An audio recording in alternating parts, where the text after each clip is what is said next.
అండి ఇప్పుడు నేను చెప్పబోయే కథ ఆస్థాన విదేశకుడి యుక్తి. దీన్ని రచించిన వారు పిసి సర్కార్ ఇంద్రజాలికుడు అండి. అయితే మరి కథలోకి వెళ్దామా.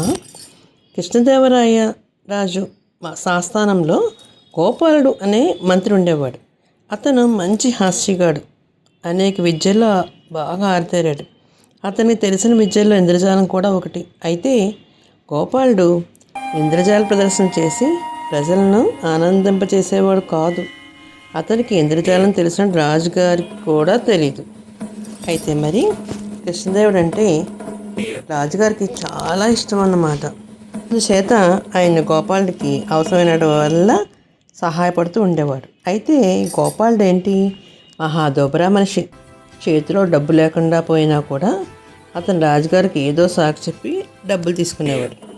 అయితే రాను రాను గోపాల ద్వారా రాజుగారికి కూడా చిరాకు పుట్టింది. ఆయన గోపాలుడికి నెల జీతం మించి ఒక్క రాగి దమ్మిడి కూడా ఇవ్వడం మానేశాడు. ఎందుకంటే వాడు దోబరా కచలే చూసిన వలన రాజుగారికి వాడి మీద కోపం వచ్చింది. గోపాలుడు చిక్కుల్లో పడిపోయాడు. సంస్థానంలో ఉండే తన మిత్రుల దగ్గర అప్పు చేయడానికి ప్రయత్నించాడు. కానీ రాజుగారు ముందే కండిషన్ పెట్టేశాడు, వీటికి ₹1 కూడా ఎవరు అప్పు ఇవ్వకండి అని చెప్పేశారు. అలా చేయడం వల్ల ఎవరు కూడా వాడికి అసలు డబ్బులు అప్పు ఇవ్వడం కూడా మానేశారు. గోపాలుడి మామగారు పొరుగురులో ఉండే రాణిపుర సంస్థానానికి చెందిన వర్తకుడు అనమాట. అంటే ఆయన పేరు హీరాదత్తుడు. హీరాదత్తుడు ఏం చేస్తాడంటే కృష్ణదేవుడి సంస్థానంలో ఒక వర్తకుడి దగ్గర మంచి పట్టు వస్త్రాలను ఆయన బేరం చేసి ఉంచాడు. ఒకప్పుడు ఏం చేసేవారంటే డబ్బులు ఇస్తేనే వస్తువు ఇచ్చేవారు, అంతే తప్ప డబ్బులు ఇవ్వకుండా ఆన్లైన్ ద్వారా పంపడం అలాంటిది ఏం లేదు. అయితే ఆయన ఆ ఊరు ప్రయాణానికి బయలుదేరాడు. అయితే సరిహద్దు దగ్గర దొంగలు ఏం చేశారంటే హీరాదత్తుడిని నిలువు దోపిడీ చేసేసి కట్టు బట్టలతో అతన్ని వదిలేశారు. అంటే అతని దగ్గర డబ్బులు ఉన్నాయి కదా, ఆ డబ్బులు తీసేసుకున్నారు దొంగలు. అంటే గోపాలుడు మామగారు అనమాట. ఆయన తన కూతుర్ని అల్లుడిని చేరుకునే ముందు పట్టు వస్త్రాలు అతను కలుసుకుని, నాకు ఇలా దొంగలు పట్టుకెళ్ళిపోయారు చేతిలో డబ్బులన్నీ, మిగతా డబ్బులు తర్వాత ఇస్తాను, అరువుగా నా బట్టలు నాకు ఇవ్వా అని అడిగాడు. అతను అరువు బేరం కుదరదు, మీరు 3 రోజుల దాకా డబ్బు ఇచ్చి 3 రోజుల లోపల డబ్బు ఇచ్చి సరుకు తీసుకెళ్ళండి అన్నాడు వర్తకుడు.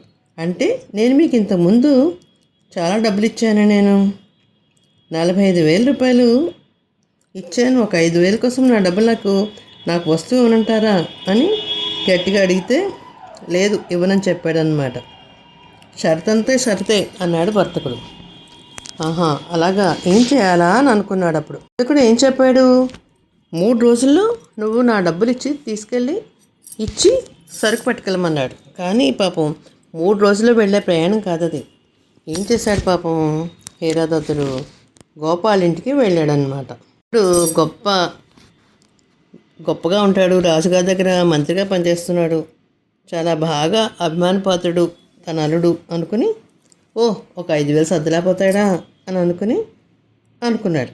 హీరాదత్తుడు గోపాల్ ఇంటికి వచ్చి సంగతి అంతా చెప్పాడు. అరే బాబు, అల్లుడు గారు, కొంచెం నాకు ఒక ₹5,000 డబ్బులు కావాలి, ఈ సమస్యను ఎలాగైనా మీరే కూర్చాలన్నాడు.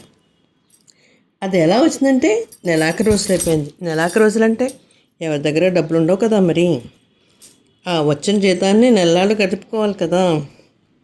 అసలే గోపాలుడు ఇంటి ఖర్చుల కోసం చాలా జాగ్రత్తగా పొదుపుగా కాలక్షేపం చేసుకుంటున్నాడు అనమాట. ఎందుకంటే వాడికి వచ్చే డబ్బులు తగ్గిపోయినాయి. ఆ రోజు గడిచిపోయింది. మర్నాడు ఉదయం ఎప్పటిలాగే కొలువుకి వెళ్ళాడు. ఎంతసేపు చూసినా కృష్ణదేవుడు సభకు రాలేదు. ఏంటి, రాజుగారు సభకు రావడం ఏంటి, ఏదైనా ప్రధానమైన సమస్య ఏమైనా వచ్చిందా అని అనుకున్నాడు. రాణిగారి మందిరంలో సొంత వ్యవహారాల్లో ఉన్నారని చెప్పేసి ఆ రోజు అందరూ కూడా సభలోకి రాలేదని జరిగిందంతా చెప్పారు. ఏం జరిగి ఉంటుంది అని మంత్రి గోపాలుడు ఆశ్చర్యపడిపోయాడు. వీడు ఎంత విశ్వాసం కదా ఇతనికి. అంతఃపుర దాసోక ద్వారా గోపాలుడు రహస్యం తెలుసుకున్నాడు. ఏంటంటే ఆ రోజు ఉదయమే రాణి తన పుట్టింటికి వెళ్తానంది. తన భర్తను కూడా రావాలని అడిగింది. రాజుగారు రాజ్యాన్ని వదిలిపెట్టి ఎలా వెళ్ళడు కదా. ఎంత మాత్రమూ ఒప్పుకోలేదు. ఉత్తర సరిహద్దున చాలా గొడవలుగా ఉన్నాయి. అందుకని రాణి ఎన్ని విధాలు చెప్పినా రాజు రానంటున్నాడని చెప్పి రాణి అసలు ఊరుకోవట్లేదన్నమాట.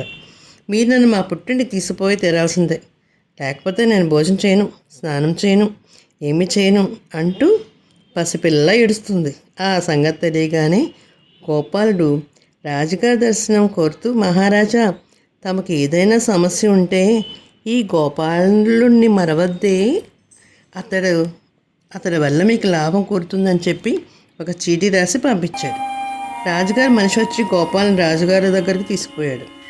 రాజు జరిగిందంతా చెప్పి, గోపాల్, నువ్వు రాణిగారి పోరు అరకట్టగలవా? నేను ఊరు విడిచి వెళ్ళడానికి లేదు, నీకు తెలుసు కదా అన్నాడు. ఓ, తప్పకుండా, నేను మీ సేవకు ఎప్పుడు సిద్ధంగానే ఉంటాను, ఆజ్ఞాపించండి అన్నాడు గోపాల్. అలా అయితే ఆలస్యం ఎందుకు, మొదలుపెట్టు, నిన్ను పెడతానులే అన్నాడు రాజు. మహారాజు మహారాణి గారి చీట్ల ప్యాకెట్ అంటే చాలా సరదా ఎక్కువ ఆవిడికి. అలా అయితే నా పని సులువుగా పని అయిపోతుంది, నాకు కొంచెం టైం ఇస్తే చాలు అన్నాడు గోపాల్. అతని ఇంటికి తిరిగి వచ్చి తన ఇంద్రజాల సామాగ్రి అంతా ఒక చీట్ల ప్యాక మీద తీసుకున్నాడు.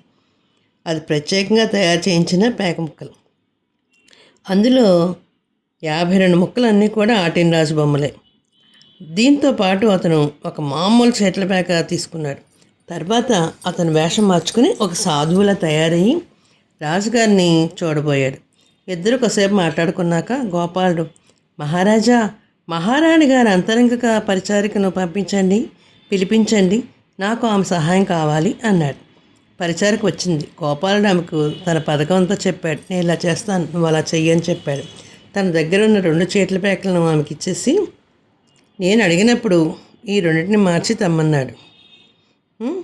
మొదటిసారిగా అడిగినప్పుడు ఒక గుర్తు ప్యాక తీసుకురా, మళ్ళీ అవి తిరిగి ఇవ్వగానే ప్యాకలు మార్చి రెండోసారి గుర్తు తీసుకురా అని చెప్పి, ఈ మార్పు రాణిగారు తెలియకూడసమా అన్నాడు. అర్థమైంది కదా అన్నాడు.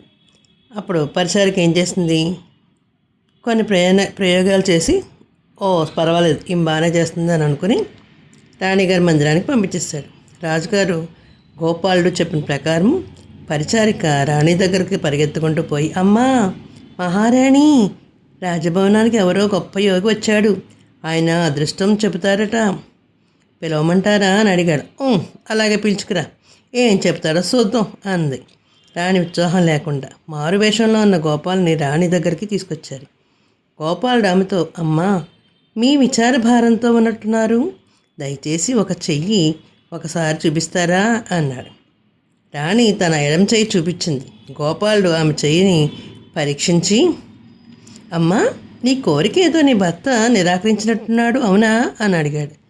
రాణి జవాబు చెప్పల. గోపాలుడు ఆమె చేతిని మరింత శ్రద్ధగా పరిశీలించి, తెలుస్తూనే ఉంది, మీరు పుట్టింటికి వెళ్తానన్నారు, మీ భర్త మీ అంట రమ్మన్నారు, ఆయనేమో అందుకు రానన్నాడు. అసలు సమస్య ఏమిటంటే మీ ప్రయాణం అసలు మంచిదా కాదా అని. అరే, ఈ రేఖ ఏమిటి, మీకు చీత ముక్కలాట్లంటే ఇష్టం అనుకుంటా అని రాణికేసి చూశాడు. రాణి ముక్తసరిగా నిజమే అంది. అలా అయితే చీట్ల ప్యాక్ సహాయంతో సమస్య పరిష్కరించుకుందామా, మీ దగ్గర కొత్త ప్యాకులు ఏమైనా ఉన్నాయా అని అడిగాడు గోపాల్. పరిచారిక వెళ్ళి గోపాల్ తనకిచ్చిన ప్యాకుల్లో మామూలు ప్యాక్ తెచ్చింది. గోపాల్ ముక్కలు వేసి పైకి తీసి అన్నిటినీ నేల మీద పరీక్షించి తిరిగి అన్నిటినీ పెట్టెలో పెట్టేస్తూ పరిచారి చేతికి ఇచ్చేశాడు. అతను రాణితో, అమ్మా, క్రితం రాత్రి మీకు పీడకలు ఏమైనా వచ్చాయా అని అడిగాడు. రాణి లేదని. అలా అయితే పేక వల్ల ప్రయోజనం ఉంటుంది అంటూ గోపాలుడు పరిచారికని చీటపేక తీసుకున్నాడు. గోపాల్ రాణితో మాట్లాడుతున్న సమయంలో పరిచారిక పేకలు మార్చేసి అతని గుర్తుగల పేక ఇచ్చింది. అందులోని ముక్కలన్నీ కూడా 72 ముక్కలు ఆటిని రాసాయి కదా. వెనక నుంచి చూడడానికి రెండో పేకలో ముక్కలు ఏమున్నాయో కానీ అన్నీ ఆటిని రాసి బొమ్మలే. గోపాలుడు ఒక పేక ముక్కను కలిపి బోర్లాగా ఉంచి ముక్కలను విసనకర్ర ఆకారంలాగా విప్పి రాణి మందుంచి, అమ్మ, ఈ 52 ముక్కల్లో మీకు ఇష్టం వచ్చిన ముక్క తీయండి, దీన్ని బట్టి మీ నిర్ణయం సరైనదో కాదో, మీ భర్త గారి నిర్ణయం సరైనదో కాదో తెలుస్తుంది. మీరు తీసే ముక్క ఆటిన్ రాజు అయ్యే పక్షంలో మీ భర్త గారిదే విజయం, కానీ అలా కాని పక్షంలో మీ నిర్ణయమే సరిపోతుంది అన్నాడు. రాణి ఒక ముక్క తీసి చూడకుండానే నేల మీద ఉంచింది. మిగిలిన ముక్కలన్నీ కూడా గోపాలుడు పరిచారిక తిరిగి ఇచ్చేశాడు. అంతలో రాజు అక్కడికి వచ్చి, పరిచారక చేతిలోని పేకలను తీసుకుని తన జేబులో పెట్టుకుంటూ ఏం జరుగుతుంది ఇక్కడ అని అడిగాడు. పరిచారక అంతా చెప్పింది. పేకమొక్క బెల్లకలా తిప్పుతూ, అది ఆటేం రాజు, అమ్మ మీరు పుట్టింటికి వెళ్ళడానికి తగిన సమయం కాదని కనపడుతుంది. దారిలో ఏ ప్రమాదమైనా కలుగుతుంది అని చెప్పాడు గోపాల్. రాణికి ఆ మాటల్లో గుదికుది. అలా అయితే ప్రయాణం మానుకుంటాను అంది. గోపాల్ని విడిపించడానికి రాజు, స్వామి నా గదికి కూడా వచ్చి నా చేయి కూడా చూడండి అన్నాడు. యువతలు వచ్చాక రాజు, గోపాల్ చాలా బాగా పనిచేసావు అని ఒక సంచి నిండా బోల్డ్ బహుమానం డబ్బులు తీసిచ్చాడు. ఇది నీ బహుమానం, ఇంటికి పోయి వెళ్ళి చూసుకో, ఇక్కడ చూడకు అన్నాడు. ఆ సంచిలో 15,000 రూపాయలు ఖరీదు చేసే బంగారు నాణాలు ఉన్నాయి. హీరాదత్తుడికి అవసరాన్ని మించి డబ్బులే దొరికినాయన్నమాట. చూసారా, అల్లుడు తెలివితేటలతో మామగారి కష్టాన్ని అంతా ఎలాగ ఇచ్చేసాడా మరి. అయితే పిల్లలకి బెడ్ టైం స్టోరీస్లో చెప్పుకోవచ్చు. రాజుకి కష్టం వచ్చినప్పుడు మంత్రి ఎలాగ విడగొట్టాడో ఏమిటి, మనకైనా ఏదైనా కష్టం వచ్చినప్పుడు మనం ఏం చేయాలి, ఎలా దాన్ని విడగొట్టుకోవాలనేది విషయం తెలుసుకోవచ్చు. ఇది బెడ్ టైం స్టోరీలో చెప్పుకోవచ్చు అన్నమాట. అయితే మరి తెలుగువారి దీపకాంత్కి లైక్ చేసి, షేర్ చేసి, సబ్స్క్రైబ్ చేసి, కామెంట్ రూపంలో పెట్టండి మరి.